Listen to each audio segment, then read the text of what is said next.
Glenn. Oh, good afternoon, Glenn. Ayun na sir. So, anong araw ngayon? Tuesday na ngayon sir, ay April 13. April 30. Tuesday, April 30, 2024. For reference video natin. So, ano mo dyan? Meron kang shoutout dyan? Mayroon shoutout si Litoy Mingho. Nitoy? Tumingho? Naga yun. Naga? Oh, Okay. Sino pa? Yung taga rito? si nasa KMC, KMC. Sa PMO, sa property property management, no? Shoutout Office. si Romnick. Kay Romnick. Pinaka malakas. Siya lang ang malakas, di ba? Si Romnick lang ang malakas. Siya yung pinaka sa maintenance natin dito. Okay, so anong baon natin dyan? Meron bang question? Mayroon nagtanong sa akin sir, dito sa sa taas, sa riser. Paano daw? Bakit nakatap lahat? Itong red. Yung red.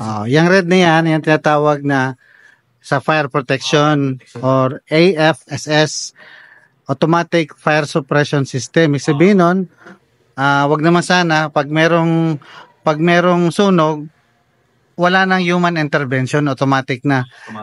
Sinosuppress niya yung fire, 'di ba? Tapos, yun yung pinakabuo. Tapos ito, yung sprinkler na yan, tawag dyan is automatic sprinkler system. No? Tapos yung mga tubo na yan, may mga pangalan din yan. Yung tubo na nandito kasi sa may likod niyan, yung likod niyan, check lang natin yung likod niyan, merong riser. Ito yan, tinatawag na riser. Direct yan, papunta ng tangke, no? Ng fire reserve, no? Direct ng fire reserve yan. Pagka may sunog, wag naman sana, ipapump up niya dito. Yan, nakita yung horizontal pipe na yan. Yan, lalabas yan.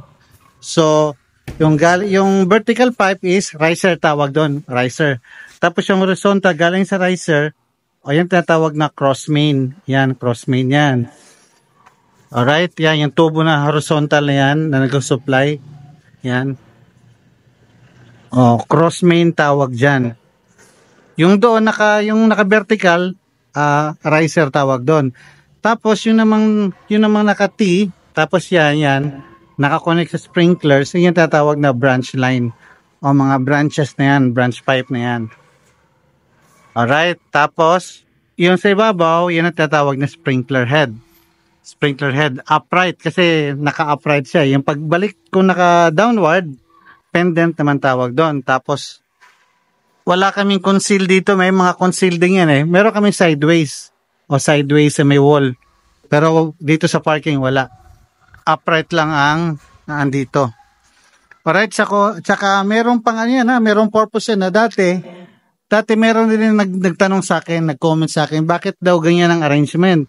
Bakit kung pressurized daw to, bakit hindi ba pwede na nasa ibabaw yung cross main natin, tas yung branch line nasa ilalim, parang ganun. Anyway, pressurized naman daw.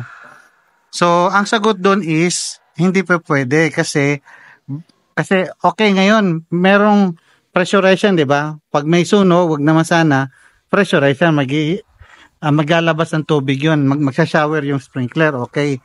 Pero pagka magre-repair ka, ang tawag namin doon is, i-drain mo Pakita ko may drain dito meron drain pipe dito Okay, papasukin natin to. Ayan, nakita niya yung orange na yan. Anong color yan? Medyo color blind kasi orange or brown. Basta, yan niyan. Sabihin natin brown yan. Brown yan. Yan tinatawag na drain pipe. Drain pipe yan. Pagka, kunyari, merong leak, no? Kunyari, may nagli-leak dito. Hindi mo naman, kasi since pressurized yan, hindi mo naman pwedeng i-repair yan na naka-on pa yung pressure kasi magpo-burst yan, di ba? Para ding gripo yan Dapat yung meter papatayin mo, yung pinaka-valve, di ba?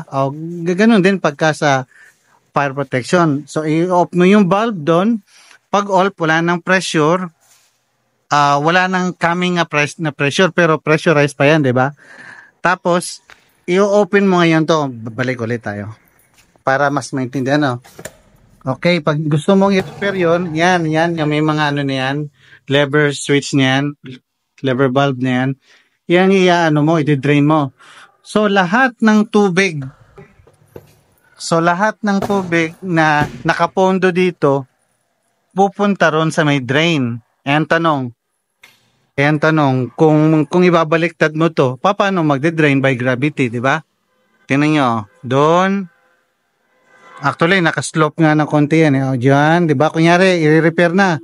I-drain mo na. Yung pondong tubig dyan, kasi pinatay mo na yung plangka doon, yung valve, going down, di ba? Babalik yung sa branch line, going down to saan? Dito sa cross main. O kung papansin niyo, nakakonting slope yan. Hindi level yan, nakakonting slope yan. Towards backward, backward, papunta ron sa may riser, sa may brown na orange or something na color doon, yun ang pinaka-drain pipe. Alright, so yun ang purpose nun.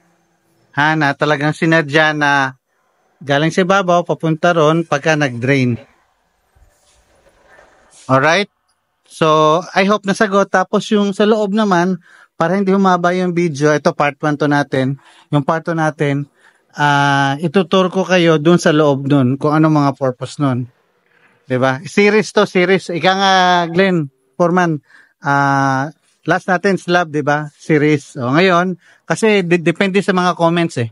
Kung anong gusto nila, yun ang gagawin natin, no? Pero, dapat, i-accumulate natin yon, ililista natin kung sino pinakamarami na hindi na natin marireplan pa isa-isa. Kaya ito ginagawa natin ng video. Ang dami na natin natatanggap na mga comments and messages, no, regarding sa fire protection. So part 1 to, series to.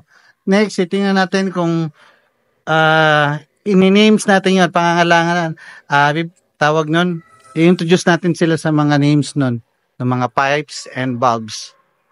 Alright? Sige, tara, sige Glenn, dahil bukas, May 1, walang trabaho, no? Relax tayo. Okay? Susunod naman. Sige. Okay, bye-bye.